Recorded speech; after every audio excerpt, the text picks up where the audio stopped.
Hi guys, it's Ariana. Welcome back to my channel. So for tonight's video, we are doing a spooky video. So I know it is the middle of May right now, and I was just feeling spooky tonight because the weather outside is miserable and it's gloomy, it's dark, and I've just been sitting in my office reading scary stories, and I was like, well, I might as well just come on my channel and read one tonight. So without further ado, let's hop into the video.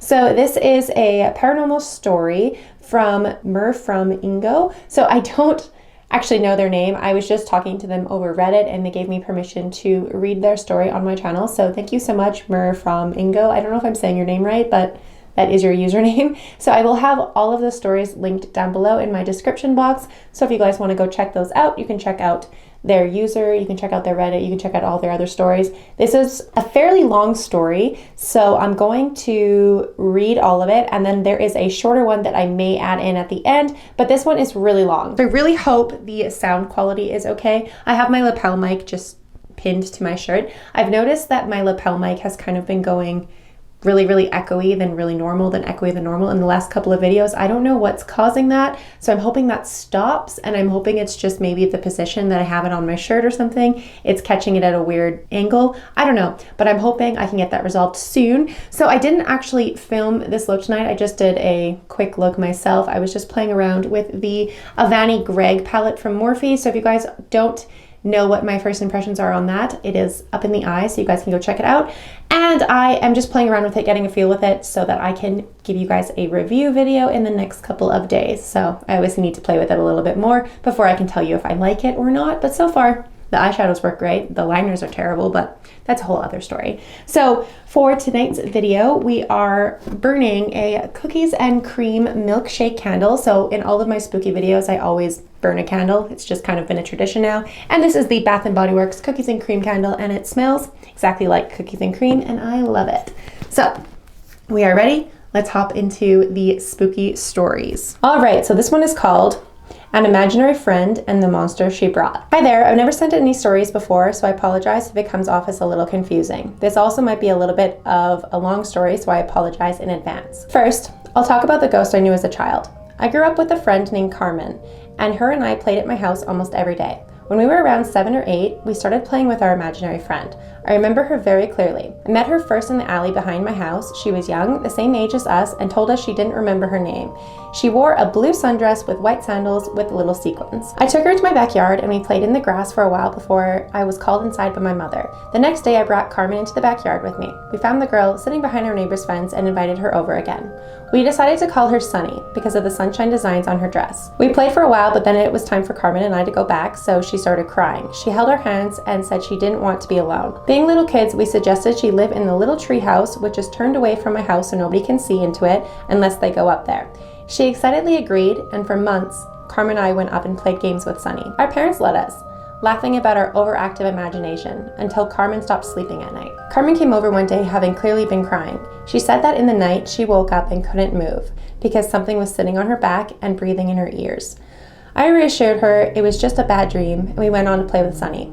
But when we told Sunny what had happened, she got so frightened, she jumped up and told us to leave and not come back until the next day. But the creature kept coming for Carmen. Almost every night she would feel it on her back, fingers and claws digging into her skin, and always that hot breath on her neck. She started showing up with long scratch marks down her back, which our mothers yelled at us for because they believed we had done it ourselves. Carmen referred to it as the monkey, but anytime we brought up the monkey around Sunny, she would go pale and refuse to play with us. This went on for another couple of months, until it got worse. One day, Carmen came over and burst into tears, saying how the monkey had wrapped its claws around her and squeezed her so hard she couldn't scream, and just before she thought she was dead, it vanished. We climbed up into the treehouse and told Sunny about it. She began sobbing and told us she knew the monkey and it was coming after us because it was looking for her. She told us she had to go to protect us, and we sadly said our goodbyes. She left, but not by climbing down. It's like she was there 1 minute and then simply she wasn't. Not much else has happened for years, except a haunted, mummified dog paw I dug up with a different friend, but that's another story. I dismissed it as a figment of our young imaginations. That is, until we were much older and mentioned Sunny and realized we had identical recollections of her, down to the smallest details, even after all of these years. We thought it must have just been two little kids' imaginations. We shouldn't have the exact same memory of her. Curiosity got the better of us, and we searched online news articles around the year we saw her. What we didn't expect to find was an obituary of a girl who died in a car accident on the highway that runs directly beside the alley behind our house. We also didn't expect to look at the picture and see our friend Sunny, with a different name, but the exact same smiling face. Life went on, and my youngest brother Matthew, about 10 years younger than me, started to grow up. He started to show his personality as a funny, carefree kid. He's the kind of kid to go up to strangers just to tell them he likes their jacket in hopes that they have a great day. So it was definitely out of character when Matthew came down from his bedroom crying and needing to be held. He was around 5 at the time and was normally pretty independent. I held him and asked him what was wrong. He looked at me, still teary-eyed, but dead serious. He said, "It's the other one, the other me, the one who lives in my closet."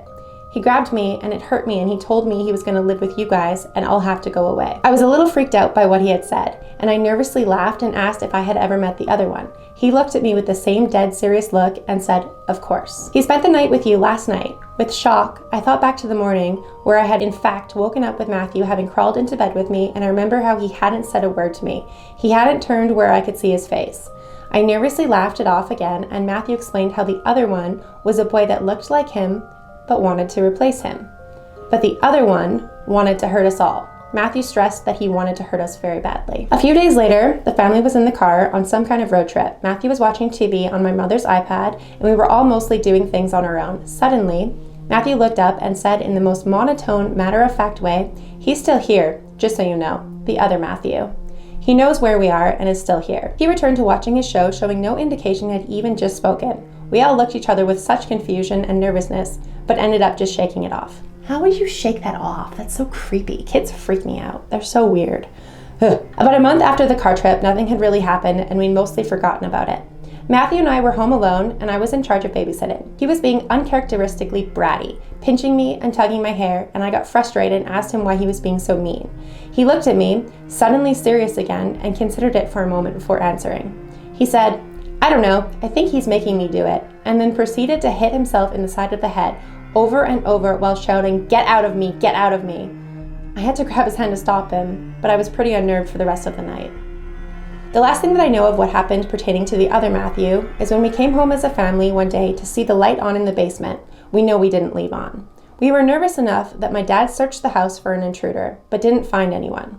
We went down to the basement and found the light. The odd thing is that the light to the crawl space under the stairs, which had boxes piled up against the door almost 5 feet deep. It shouldn't be possible for anyone to get in there without pulling all the boxes away from the door, let alone putting them back exactly where they were. My bedroom is also in the basement, right beside the stair crawl space, and when I eventually went to bed, I finally noticed all of the little white child handprints on the upper wall and ceiling. They were the same size as Matthew's little hands, but they were much too high for him to possibly reach. We had all been out together all day. When I woke up the next day, the handprints were gone. That's all for this story, unfortunately. I moved out and haven't heard of anything else that's happening in my family's house since. Of course, spooky things followed me and kept happening. I can let you guys know if you ever want to hear them. Sorry, this story wasn't very exciting and didn't have anything super interesting happen, but it was definitely odd. I think that was definitely pretty exciting. That is more paranormal activity than I've ever experienced. That was really creepy. Oh my God, no, thank you.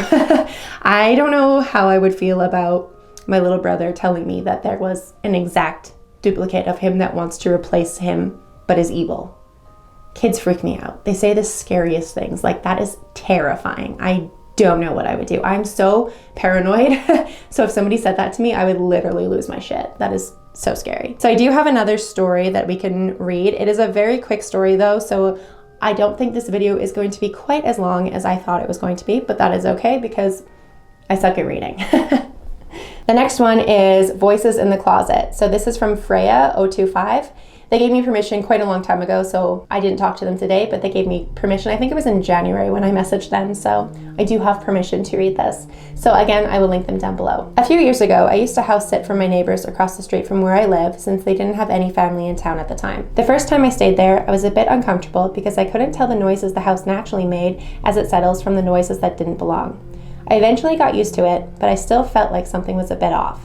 The next time I stayed at their house, I kept hearing odd noises every night that I couldn't figure out. It sounded like 2 or 3 people whispering to each other in conversation from the closet area. It sort of freaked me out and I didn't sleep well. Same with the second night. On the third night, I was super tired from not sleeping well, so when I heard the noises again, I was so annoyed. I looked toward the closet and said, "Listen, I don't care if you talk, but you are keeping me awake. Can you please just be quiet tonight so I can sleep?" No joke, it stopped, and I never heard it again. Not sure if it was paranormal or all in my head, but I slept better. That's really, really weird. That's really creepy. I mean, that's not as creepy as the first story that we read. That was a very short story, but it was still creepy nonetheless. And if I heard whispering, and then that's totally something that I would do. I would get frustrated and I would be like, look, can you just shut the fuck up? And then in hopes that it would stop. But like, it's kind of funny that it stopped, but at the same time, it's really creepy that it just stopped and never happened again. So that's really interesting. Let me know in the comments down below if you guys have ever experienced anything paranormal, anything spooky happening in your lives. I've had a couple interactions with some things that I don't really know how to explain, but I don't really know if they were actually paranormal. Like at my parents' house, I would hear my name whispered sometimes. I would feel like tugging on my arms or my legs when I was sleeping. My boyfriend at the time was sleeping downstairs in my parents' house just on the couch because we were house sitting, and he heard somebody come up the basement stairs and pull on his leg, and when he woke up, no one was there. He said that really freaked him out, but I never experienced anything like that. I would just experience like my name being whispered, but I also have like older siblings, so I kind of always just figured it was them. But my brother also said that he's experienced some things in the house, but he's not really keen on saying that they were paranormal. So we did experience some little things, but nothing to this degree. Like, I haven't really experienced anything in this house, I mean, that I'm in currently, so nothing fun to explain to you, but I'm also kind of glad that I haven't because I'm a big scaredy cat. But let me know in the comments down below if you guys ever experienced anything creepy. That is it for this video. So thank you so much for watching this video. If you guys did enjoy this video, please make sure to give it a big thumbs up. Don't forget to hit the subscribe button down below for more content like this, and I will see you guys at the next video. Bye!